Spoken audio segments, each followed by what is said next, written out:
A paz do Senhor. Amém. Glória a Deus, Deus é bom. Queridas e amadas irmãs, é uma honra muito grande para mim estar aqui com vocês nesta tarde gloriosa de feriado para adorarmos e bendizermos o nome daquele que é digno de poder, honra, glória, louvor, majestade hoje, amanhã e para todo sempre. A Ele seja glória para sempre. Amém. Eu quero externar a minha gratidão em primeiro lugar a Ele por ter me permitido chegar aqui, por me conceder o privilégio de estar no púlpito desta querida igreja para fazer uso da sua palavra, a fim de que todos possamos sair daqui edificados, impactados e mais apaixonados por Jesus do que quando entramos neste culto.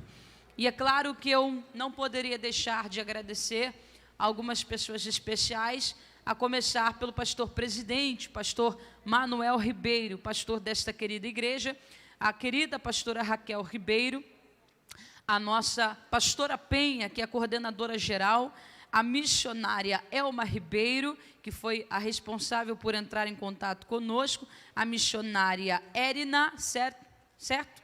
Erina e a missionária Enilza. Deus seja louvado pela vida de todos vocês.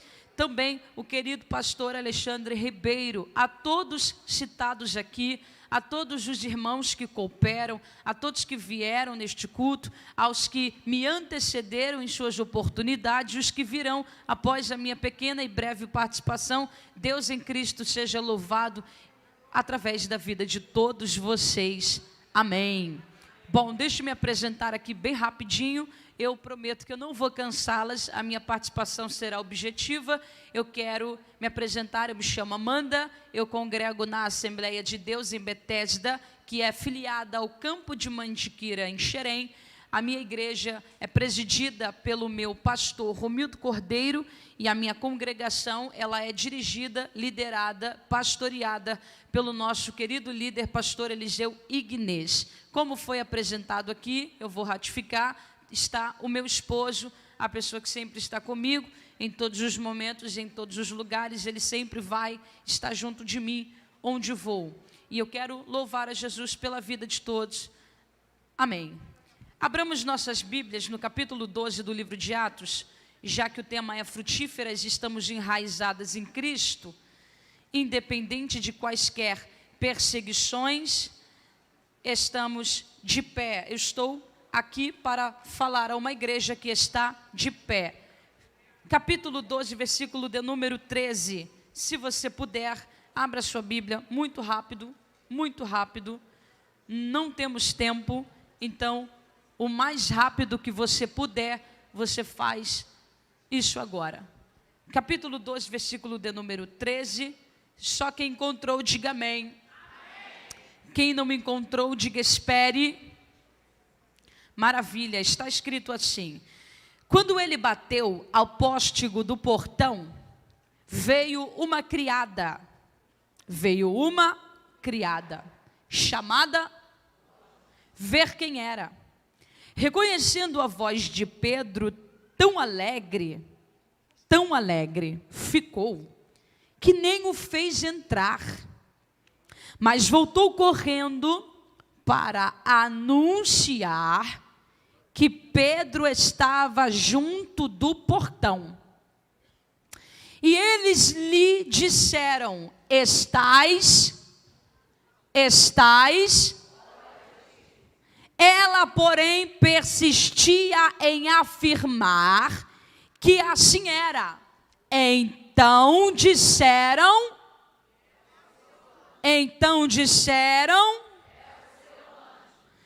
entretanto, Pedro continuava batendo. Então, eles abriram, viram-no e ficaram atônitos ou perplexos. Este é o momento que você levanta as mãos para o altar e me abençoa em nome do Pai, do Filho e do Espírito Santo de Deus. Já, irmã, estou abençoada? Podemos assentar.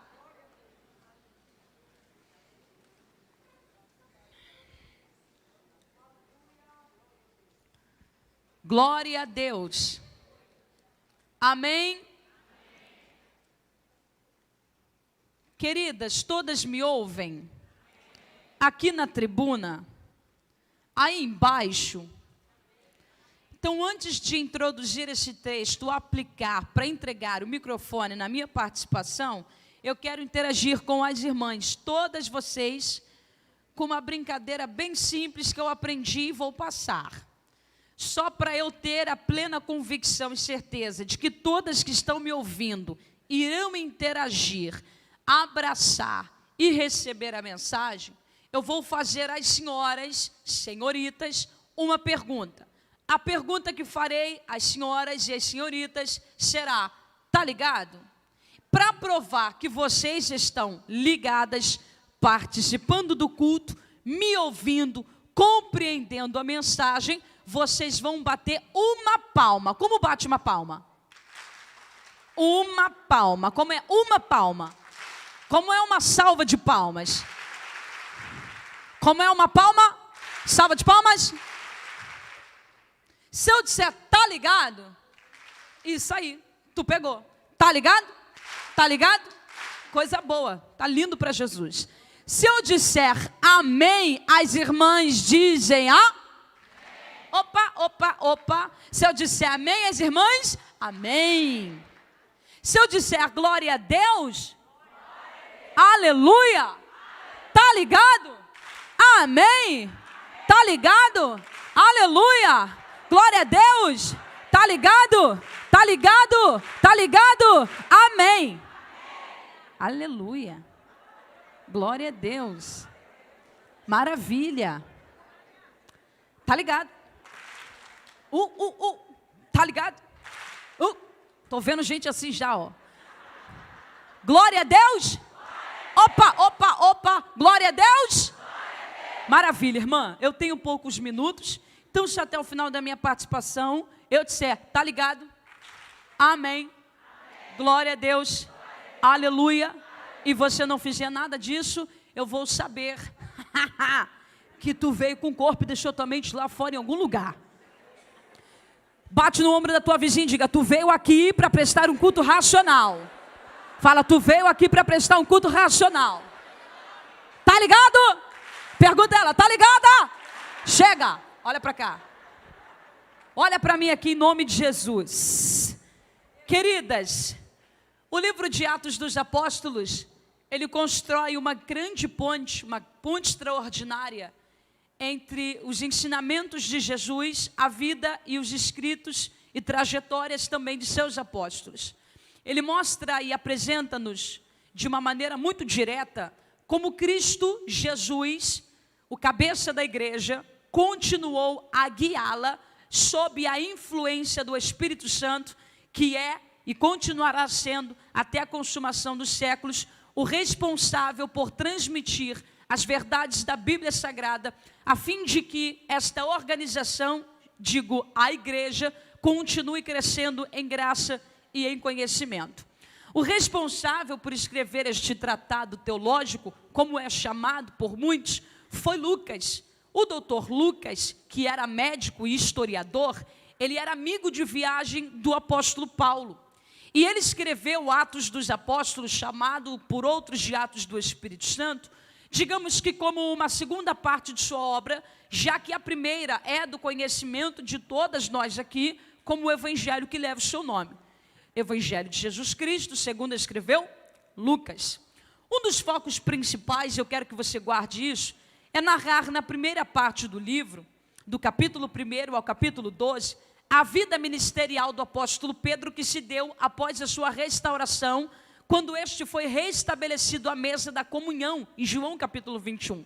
Na segunda parte do livro, do capítulo 13 ao capítulo 28, já apresenta para nós a viagem missionária do apóstolo Paulo, no caso, as viagens, para implantações de igrejas, ambos usados sob o poder e a influência do Espírito para transmitir a mensagem de boa nova, a fim de que estas almas que estavam perdidas e cativas pelo pecado, fossem salvas através de Cristo Jesus. Nós observamos então, no capítulo 1, no versículo de número 8, Jesus dizendo aos seus discípulos: mas vocês receberão do alto poder quando vier sobre vós o Espírito Santo, e vocês serão as minhas testemunhas, tanto na Judéia como em Samaria, até os confins da terra. Jesus estava falando que a pregação do Evangelho deveria ser pregada simultaneamente em todos os lugares, mas eles deveriam primeiro receber a testificação e a confirmação da manifestação do Espírito, que se deu em Atos 2. Está escrito que durante a festa de Pentecostes, enquanto eles oravam, aproximadamente 120 crentes ouviram do céu um som como que de um vento, mas não era um vento, que era veemente, impetuoso, encheu toda a casa. Foram vistas por eles línguas repartidas como que de fogo, que pousou sobre cada um deles, e eles falavam em novas línguas, segundo o Espírito lhes concediam que falassem. Foram cheios. Na plenitude de toda essa experiência, a Bíblia diz que Pedro levantou-se no meio da comunidade e trouxe uma mensagem cristocêntrica, seguida de arrependimento. O resultado da mensagem, versículo 41, diz que aproximadamente 3.000 almas abraçaram a fé e foram acrescentadas à igreja que ali se inaugurava.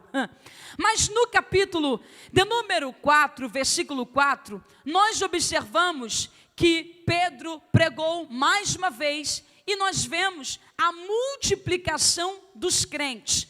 Antes de dar prosseguimento, nós precisamos entender que o livro de Atos dos Apóstolos apresenta também para nós diversos milagres operados pelas mãos de Deus. O maior de todos esses milagres é o milagre da conversão, como eu comecei a pincelar aqui para você.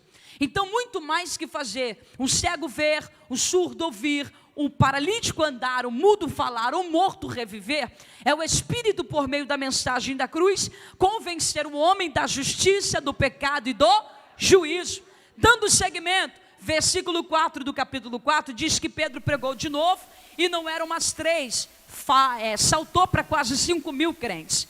No capítulo de número 8, está escrito que Filipe foi direcionado pelo Espírito para anunciar a boa nova de salvação ao eunuco que regressava para Candace. Este eunuco, tendo conhecimento da pessoa do Cristo pregada por Filipe, passou pelo batismo como confissão pública de fé e seguiu seu caminho feliz, porque ele não encontrou, mas ele foi encontrado pelo Salvador de sua alma. No capítulo 9 do livro de Atos está escrito que Saulo teve um encontro com Jesus no caminho de Damasco, quando ele levava cartas e Jesus o interrompeu na viagem. Capítulo 10, Cornélio abraçou a fé, porque Pedro, conduzido pelo Espírito, lhe anunciou a boa nova de salvação. Capítulo 11, versículo 25, está escrito que houve um grande e poderoso avivamento na igreja de Antioquia da Síria, onde a maioria dos crentes eram gentios, porque a palavra da cruz lhes fora anunciada. Então nós percebemos que todas as vezes que a pregação do Evangelho, quando era comunicada aos que ouviam, almas eram acrescentadas à igreja e por isso ela crescia, progredia, prosperava e avançava. Só que quando nos deparamos com o capítulo 12, nós percebemos que esta mesma igreja, que com a proporção que pregava, de maneira avassaladora, arrebatava almas das mãos do inferno, do império das trevas, ela também, não diferente da igreja que fazemos parte atualmente, passava por períodos de perseguições, como nós estamos vendo nesses últimos dias. É por isso que Lucas narra, no capítulo 12, nos 3 primeiros versículos, as seguintes palavras: por aquele mesmo tempo. Subentende-se que esse tempo aqui já era o auge da igreja, ninguém conseguia pará-la, ela estava avançando, e neste tempo mandou Herodes prender alguns da igreja para os maltratar, e fez passar a fio de espada Tiago, irmão de João. A intenção a princípio era maltratar, saltou para matar Tiago. Não satisfeito em tirar a vida de Tiago, encarcerou Pedro na prisão. E eram os dias dos pães asmos.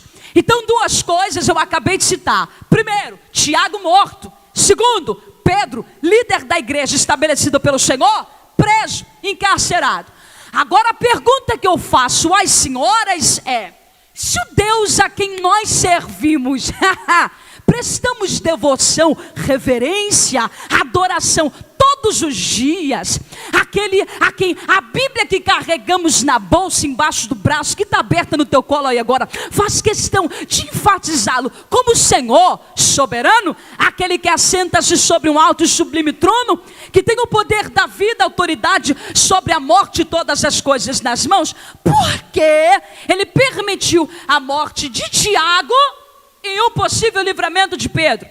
É impossível você olhar para mim e dizer: rapaz, Tiago era menos crente, por isso morreu. Pedro mais crente, por isso que sobreviveu. Não. Tanto Tiago quanto Pedro eram importantes para o ministério e presenciaram coisas icônicas. Você quer ver? Capítulo 22, versículo 39 do Evangelho de Lucas. Na batalha mais renhida do Cristo, enquanto ele sangrava no jardim ao orar, do lado de fora estavam os três mais íntimos: Pedro, Tiago e João. Capítulo 17 do Evangelho de Mateus, está escrito que Pedro, Tiago e presenciaram um pedaço do vislumbre da glória ao olhar a face de Cristo ser transfigurado. Mas ainda assim, se pregava o mesmo reino, se conheceram o Pai que fora revelado por meio da declaração do Filho: quem vê a mim vê o meu Pai. Se estiveram presentes nos dois momentos citados, entre outros espalhados pelos evangelhos, porque um se foi e o outro ficou. Está preparada para a resposta? Então levante a mãozinha. Todo poder, todo domínio, toda sabedoria e soberania estão nas mãos de Deus, para Ele fazer o que quiser, no momento e na hora em que decidir. Por isso, a uns Ele salva na morte, e a outros Ele salva da morte. Isso, para explicarmos, tem que ser paulatinamente, para não atribuirmos a Deus um atributo que não lhe pertence. Injustiça, não, irmã, Deus não é injusto. Tiago foi salvo na morte, Pedro da morte. Pegou? O trabalhar de Deus foi o mesmo, de uma forma diferenciada. Então você aprendeu a lição de hoje: o Deus do vale é o da montanha, o Deus da escassez é o da bonança. E Ele tem suas maneiras de trabalhar, ainda que a nossa mente limitada não consiga compreender. Tá ligado? Consideremos o que foi escrito por outro Tiago em sua epístola. Irmãos, tende por motivo de gozo, alegria, o passardes por muitas provações, lembrando que elas produzirão sobre vocês a fé, e a fé por consequência trará perseverança. Pensa comigo, hoje é feriado, tu está em casa, podia estar em qualquer outro lugar, fazendo qualquer outra atividade, curtindo com os teus filhos, passeando com a sua família, assistindo um filme no cinema, comendo um baldão de pipoca e tomando um copão de Coca-Cola zero. Mas tu abriu mão de estar lá em qualquer outro lugar para vir a este lugar que não é nenhum outro senão a casa do teu Abba Pai. Então, já que você veio, posso contar, não é estranhe se da noite para o dia tudo que dava certo na sua vida começar a dar errado, ou tudo aquilo que progredia parar no meio do caminho e simplesmente regredir. Levante a mão. Bem-vindas ao Evangelho sofredor de Cristo Jesus. E se hoje Ele decidir não nos fazer mais nada, ainda assim Ele já nos fez tudo. Aleluia! E se orarmos e as coisas não saírem como esperávamos, ainda teremos motivações para elevantarmos as nossas mãos e tributarmos louvores ao nome de Jesus. Menina abusada, saiu lá da casa dela para olhar nos meus olhos e dizer que eu tenho motivo para adorar. Menina, tu não me conhece, tu não sabe nem quem eu sou. É verdade, eu não faço a mínima ideia de quem tu seja, eu não tenho noção da gravidade do teu problema, mas eu vim falar sobre aquele que te conhece quando tu ainda era uma substância informe no ventre da tua mãe. Eu vim falar sobre aquele que te entreteceu no ventre dela. Ele diz que altos, baixos, gordos e magros, pobres e ricos, todos temos a mesma motivação para adorar o nome de Jesus. Então fala qual é a graça salvadora de Cristo Jesus. Repousa sobre todos nós. Diga para alguém: celebre. Graça de Deus. Olha para mim. Oportunidade de salvação dada ao homem por intermédio do sacrifício vicário de Cristo. Onde? Na cruz, gente. Tio Paulo escreveu aos Efésios no capítulo 2, versículos 8 e 9. Porque pela graça de Deus vocês são, por meio da fé que vem de Cristo. Isso não vem de vocês, é um dom não vem de obras para que o homem não se glorie. Então você entende que nada daquilo que já fez de bom fará Deus te amar mais. Assim como nada daquilo que você já fez de errado um dia fará com que Deus te ame menos ou deixe de te amar. Porque nada daquilo que você vive, desfruta, está ligado a algo chamado meritocracia. Não, é tudo a graça de Deus. Você canta pela graça, prega pela graça, lidera pela graça, anda debaixo da graça, vive por causa da graça. Só que Deus é tão bom. Diga: Deus é bom. Diga: Deus é lindo. Que à medida em que nos concede graça, irmã, Ele nos dá misericórdia. Ele libera a misericórdia. Ele concede misericórdia. E o que é misericórdia? Livramento de um grande castigo. Então, se Ele possibilita a graça para me salvar, Ele usa a misericórdia para me privar.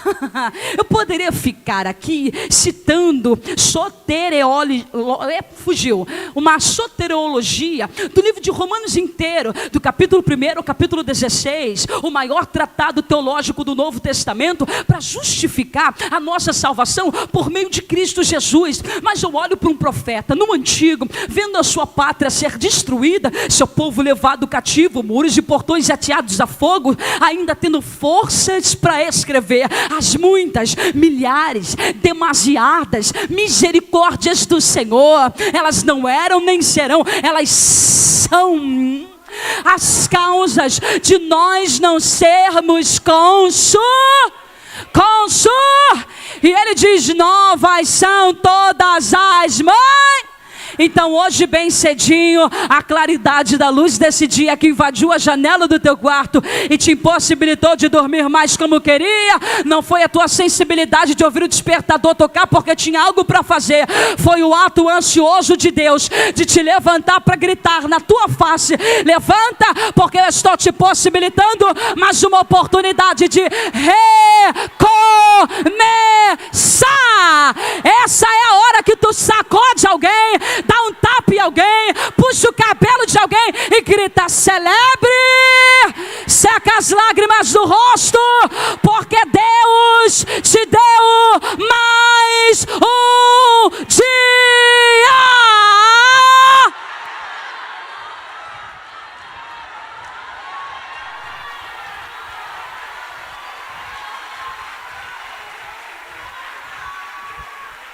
Tá viva! Você está viva! Tô sem dinheiro. Tá viva! Tô no olho do furacão. Tá viva! Tô doente. Tá viva! Você está viva! Eu não sei não. Se tu consegue pôr a cabeça para funcionar agora, o tanto de pessoas que se programaram para muito provavelmente estar num culto como esse, mas não levantaram. Cumpriu-se a palavra do salmista: Deus tem a soma dos nossos dias contados nas mãos. Aí você deitou ontem, cabeça no travesseiro, chorosa, desesperada, porque está passando por tantas adversidades, e disse: o Senhor podia voltar nessa madrugada. Eu não ia ver nada acontecer, só seria arrebatada. Aí ele frustrou os teus planos, quando bem cedinho o sol raiou na tua janela. E você levantou da cama dizendo, mais um dia. E ele disse, é mais um dia para celebrar. E você talvez perguntou, mas um dia para quê? E ele te diz, para sonhar de novo, para acreditar de novo, para produzir de novo, para frutificar de novo, para bendizê-lo de novo. Mais um dia, mais um dia, mais um dia, mais um dia. Diga obrigada, Jesus, por mais um dia. Olha para mim. Tiago morreu. O propósito de Deus se cumpriu. Salvo na morte. Pedro, colocado dentro de um cárcere. Herodes, não satisfeito em apenas aprisioná-lo, colocou 16 soldados para fazer escolta àquele homem. Eu não estou falando de qualquer pessoa. Não estou falando de um político corrupto que promete e não cumpre. Eu não estou falando de um pedófilo. Não estou falando de um traficante de drogas. Não estou falando de um assassino em série. Eu estou falando de um cidadão do reino que se tornou ameaça para o inferno e o sistema pelo peso da mensagem que ele pregava. Tem explicação para serem 16? Tem. Um dia o sistema judaico prendeu Pedrão e até hoje, Senhor, ninguém conseguiu explicar como ele saiu de lá. O chefe da guarda, não vi. O carcereiro, não sei. Os demais soldados também não. Mas a gente sabe de uma coisa: a porta de ferro se abriu e ele saiu com vida. Peraí, teve uma segunda vez, prenderam de novo, e aí? Eu não sei. Carcereiro, não vi. Chefe da guarda, não vi. Os demais soldados, não vimos. E aí? A porta de ferro se abriu. E ele saiu com vida. Herodes disse, das 2 outras prisões ele saiu, deram mole, mas aqui iremos mostrar que somos diferentes. Serão 16 soldados, o sistema está apavorado. Pedrão não é qualquer um, ele anda na direção do Espírito. Não tem essa. Martinho Lutero disse, a paz se possível, mas a verdade a qualquer preço. Prenderam Pedro, mas não prenderam a mensagem. Acorrentaram Pedro, mas não acorrentaram os efeitos daquilo que ele, no nome de Jesus, havia anunciado. Olha para mim. 16 homens para tomar conta de um. Tu tem noção de que o céu te conhece? Tu tem noção de que o céu te conhece? Mas agora diga para uma mulher, o inferno e o sistema também sabem quem você é. Isso. Diga, ele sabe quem você é. E sabe por que ele tem horror à tua vida, ao teu ministério e ao teu chamado? Porque sabe a potência que você é nas mãos daquele que te chamou das trevas para a sua maravilhosa. E se eu fosse tu, não ficaria triste, desesperada, se sofresse perseguições no trabalho, se sofresse perseguições na faculdade, pasmem, até no ambiente de casa, no lar. Eu não ficaria triste não, irmão. Nascemos para sermos odiados mesmo, para olharem para nós e nos chamarem de retrógrados, quadrados, preconceituosos. caluniosos, homofóbicos, intolerantes, sim, insensíveis. Nascemos para sermos chamados disso, mas não dá para negligenciar a verdade da cruz por causa de popularidade. Celebre. Se te odiarem, celebre. Se te injuriarem, celebrem. Eu tenho motivo para fazer isso, Amanda. Jesus disse, irmã, o mundo vos odeia, mas sabei que antes de odiar vocês, primeiro ele odiou a mim. O mundo odeia vocês porque vocês estão aqui, mas não são daqui. Vocês estão aqui, mas são meus. Agarra a mão de uma mulher, levanta o mais alto que você puder e diga: tu é peregrina, tu é peregrina em terra estranha. Você tem um lar. Deixa que falem, deixem que persigam, deixe que apedrejam, mas a verdade da cruz, cadê?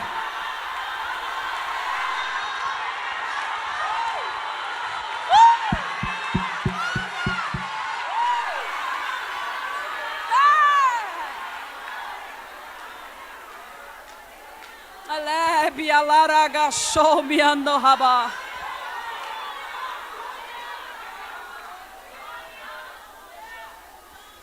Eu, Amanda Silva dos Santos Paranhos, estou pregando para uma igreja que tem história. Anunciada em Cesareia de Filipe, comprada a preço de sangue na cruz e inaugurada em Pentecostes, em Atos capítulo 2.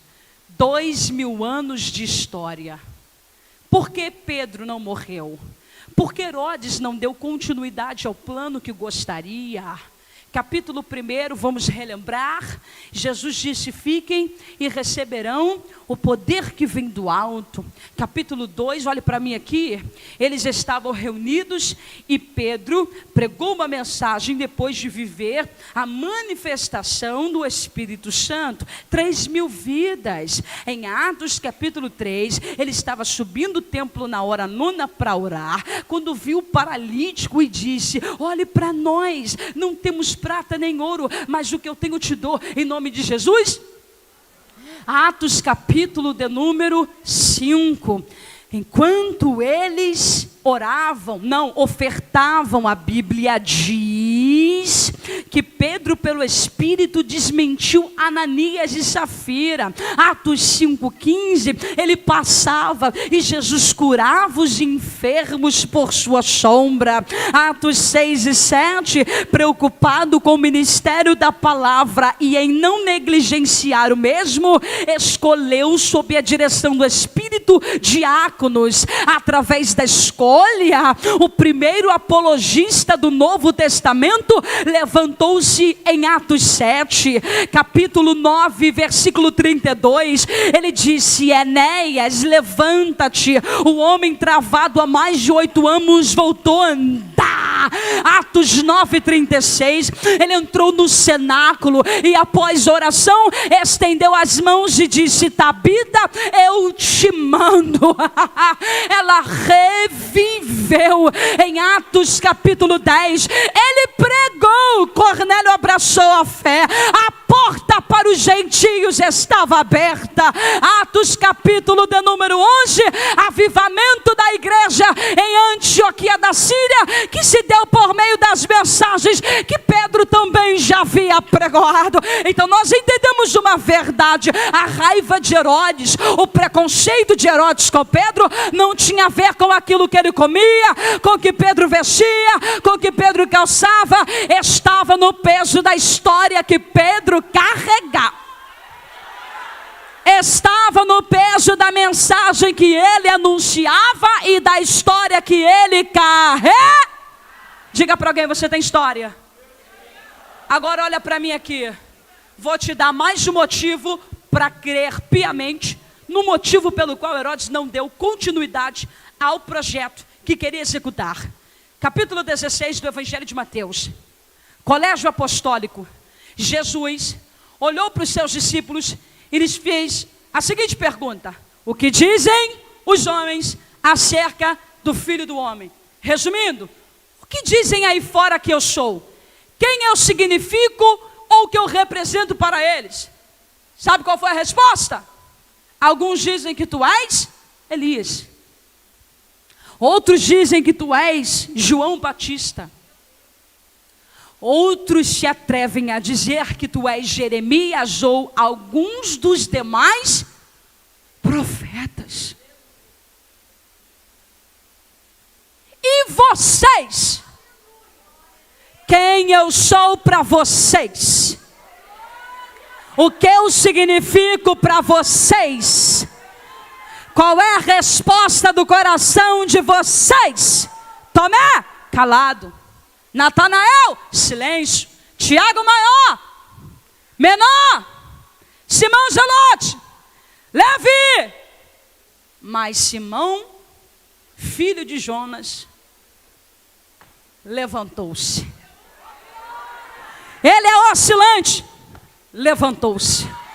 Ele é vacilante, levantou-se.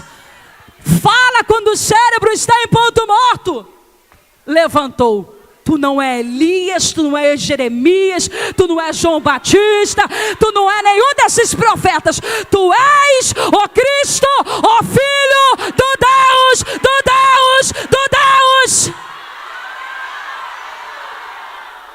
Bem-aventurado és tu, Simão, filho de Jonas. Não foi a tua carne nem o teu sangue quem te revelou, foi o meu Pai. E também te digo que tu és Pedro, e sobre esta pedra eu edificar a minha e as portas do inferno não prevalecerão sobre.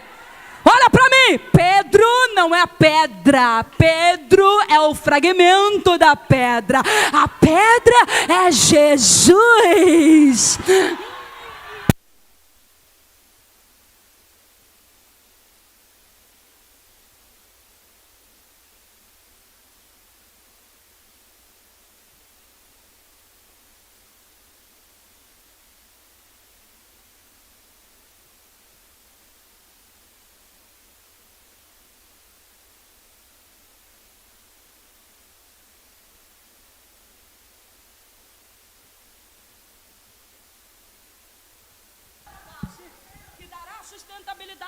Aquilo que confiou às nossas mãos, as portas do inferno não prevalecerão.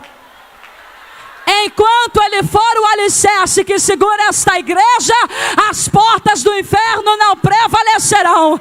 Enquanto ele for o cabeça que manda informações para o corpo, as portas do inferno não prevalecerão.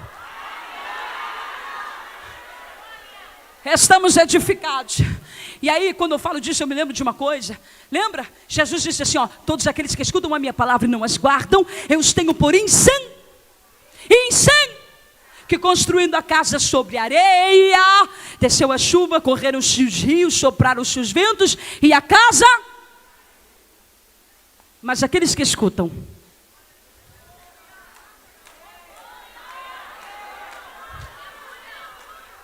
aqueles que guardam, aqueles que praticam, aqueles que armazenam, eu os tenho por sábios, que construindo a casa sobre a rocha, desceu a chuva, correram-se os rios, sopraram-se os ventos, mas a casa está, olha onde ela está agora.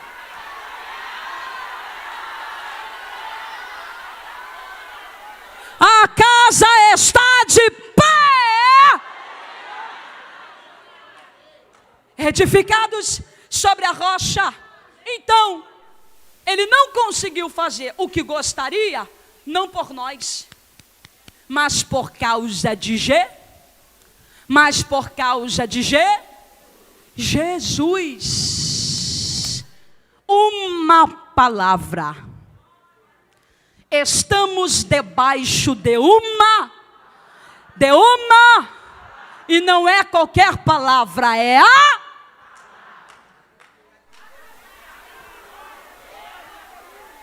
Tem outro segredo. Pergunte-me qual. É óbvio. Tá ligado? Dormiu.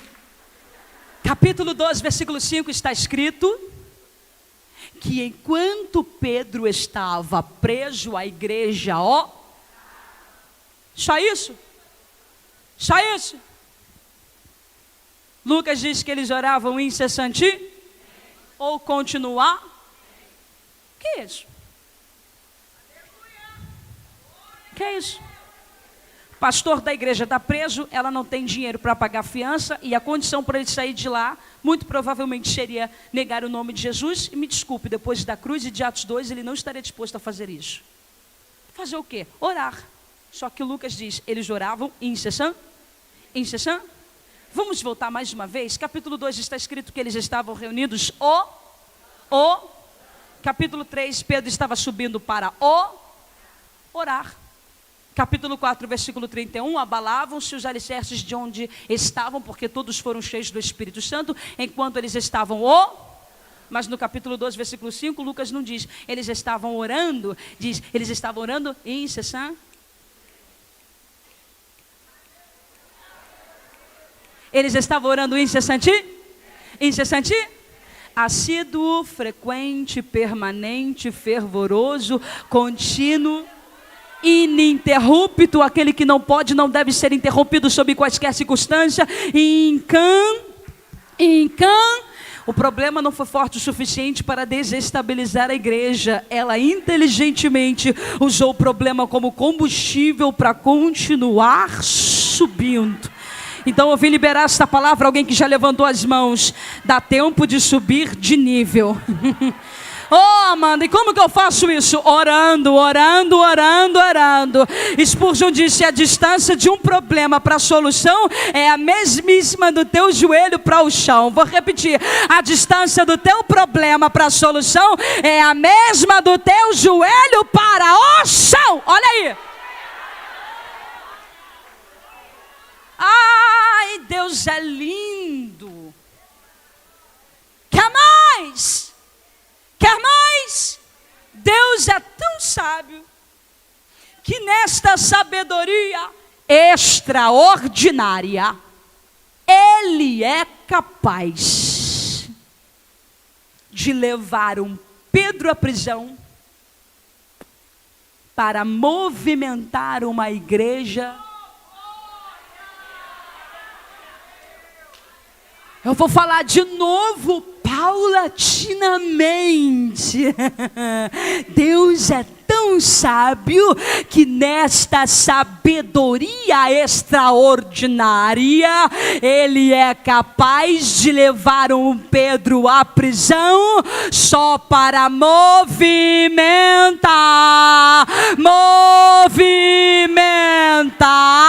uma igreja em orar.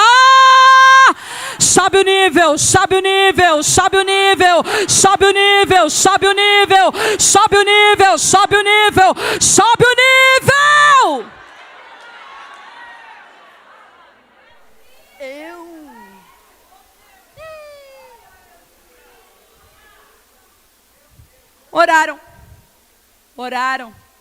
Oraram. Toda ação tem uma? A gente aprendeu isso na escola. Toda ação tem uma reação. A igreja agiu em orar. Deus reagiu em enviar provisão. Quando tudo parecia perdido, Deus enviou um anjo. Enquanto a igreja orava,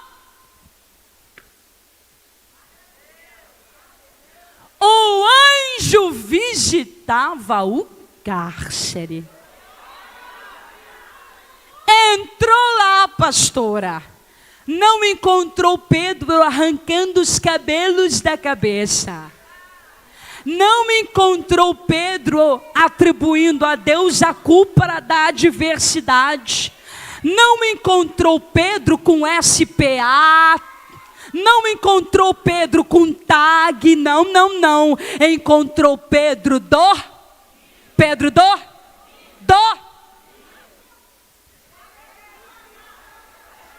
Eu vou falar de novo. Pedro estava.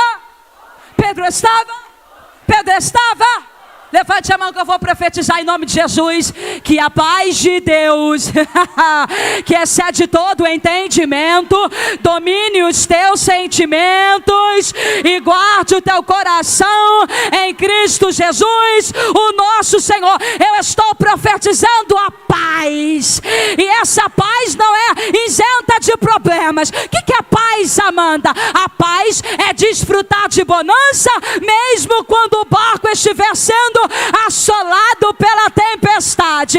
A paz é ter confiança mesmo estando no olho do furacão. Está virado de cabeça para baixo, mas estamos caminhando, acreditando que aquele que começou a boa obra é fiel para aperfeiçoá-la até os dias de Cristo Jesus. Paz de Deus, paz de Deus.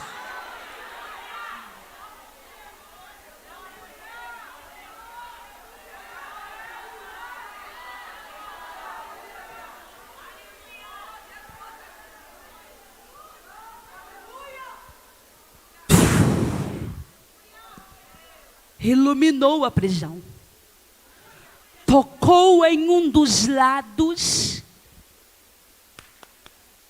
e disse: levanta, cinge os teus, veste a tua capa, calce as suas e vamos.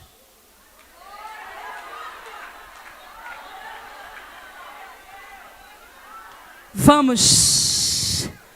Eu não sei, mas quando Pedro levantou e as cadeias caíram-lhe das mãos e pés, a porta de ferro se abriu.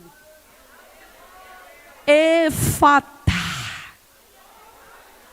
Pedro passou nos corredores e pela terceira vez nenhum soldado viu. Chegou na casa de Maria,